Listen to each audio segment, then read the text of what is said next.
Everyone, साथ academy के YouTube channel पर आप सभी का स्वागत है। मैं हूं रितिका। मैं आपको जीके टीच करने वाली हूं, जिसमें हमारा पहला टॉपिक रहेगा बुद्धिज़्म। आज हम बौद्ध धर्म के बारे में पढ़ेंगे। तो चलिए शुरू करते हैं। देखिए, आप सभी ने गौतम बुद्ध के बारे में सुना ही होगा। आज हम इनकी बैकग्राउंड हिस्ट्री के बारे में भी पढ़ेंगे। तो सबसे पहले हम ये जान लेते हैं कि गौतम बुद्ध है कौन। जो बौद्ध धर्म है, इनकी जो बौद्ध धर्म की फाउंडेशन रखी है, वो किसने रखी है? गौतम बुद्ध ने। यानी कि इनके फाउंडर किसको माना जाता है? गौतम बुद्ध को। जो इनका रियल नेम है वो क्या है? सिद्धार्थ। देखिए कैसे ये सिद्धार्थ से गौतम बुद्ध बने हैं, आज हम इनकी जर्नी के बारे में जानेंगे। तो सबसे पहले हम ये जान लेते हैं कि इनका जन्म कहाँ हुआ है। देखिए, ये नेपाल के लुम्बिनी गांव में इनका जन्म हुआ। और कब हुआ था? 563 BC, यानी कि बिफोर कॉमन एरा में इनका जन्म हुआ था। ये शाक्य क्लैन, ये इनकी डायनेस्टी कौन सी थी? शाक्य कुल से ये बिलोंग करते थे।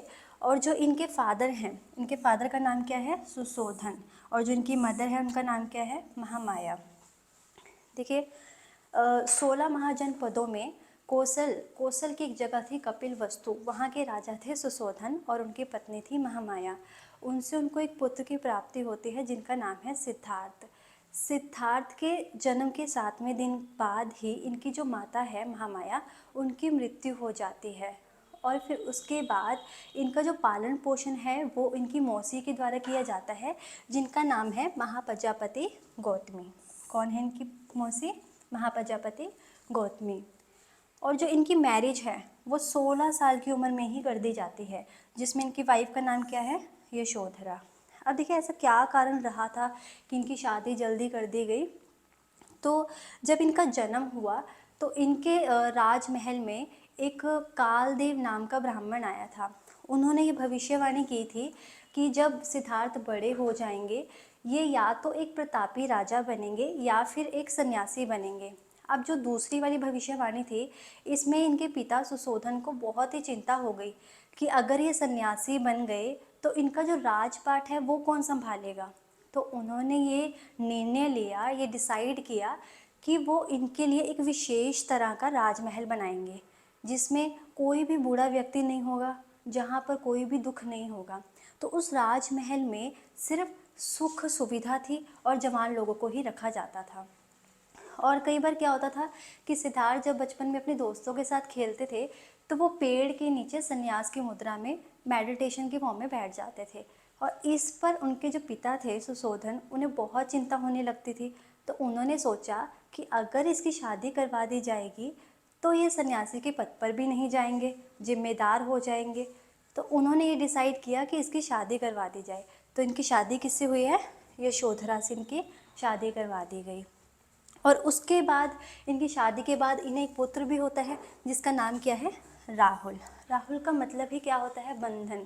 अब देखिए, जब इनके बेटा भी हो गया, अब इनके पिता को लगा अब ये जिम्मेदार हो गए हैं, अब इन्हें राजपाट सौंप देना चाहिए। अब इन्हें राजपाट सौंपना है तो इन्हें अपने राज्य के बारे में भी पता होना चाहिए। तो इनके पिता इनको घोड़े का नाम क्या है? कंथक। आप नोट करना चाहते हो तो कर सकते हैं।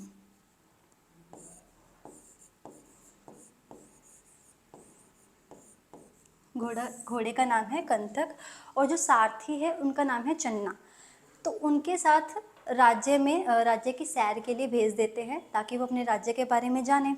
और जब वो आगे बढ़ते हैं तो उन्हें एक थोड़ी दूरी पर एक बूढ़ा व्यक्ति दिखाई देता है।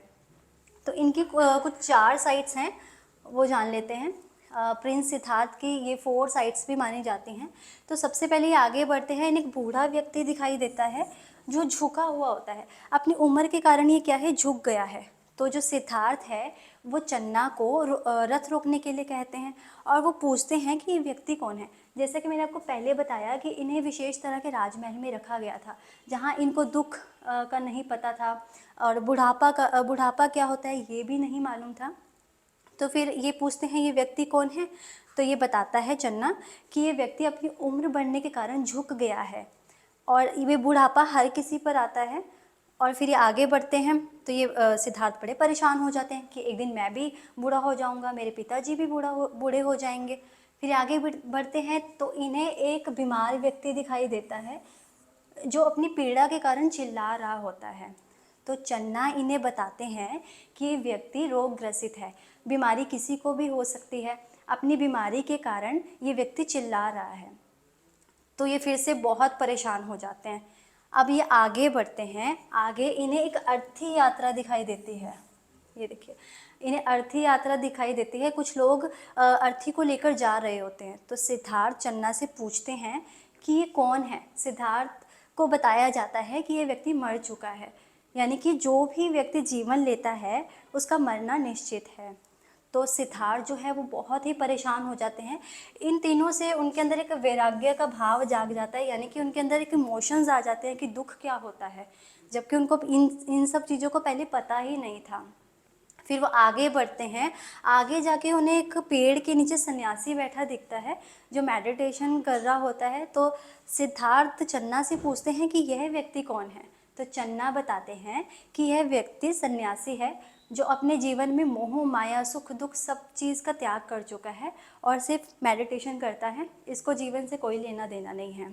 फिर वो आगे बढ़ते हैं और वो बहुत बेचैन हो जाते हैं। इसके बाद उन्हें बहुत फील होता है कि बेचैनी अंदर से आ जाती है उनके अंदर और वो बहुत परेशान हो जाते हैं। और वो राजमहल वापस लौटते हैं तो उनके मन में सिर्फ सन्यासी ही बनने की इच्छा रहती है। वो बार बार ये सोचते हैं कि उन्हें भी सन्यासी की तरह ही जीना है। अगर मैं जीऊँगा तो सन्यासी की तरह जीऊँगा, अगर मरूँगा तो सन्यासी की तरह ही मरूँगा। अब वो किस तरह से सन्यासी बनते हैं इसके बारे में हम आगे वाली वीडियो में देखेंगे, जो हमारा पार्ट 2 रहेगा। अगर आपको मेरी वीडियो पसंद आई हो तो वीडियो को लाइक कीजिएगा। अगर आपने हमारे चैनल को सब्सक्राइब नहीं किया है तो प्लीज़ सब्सक्राइब कीजिएगा। Thank you.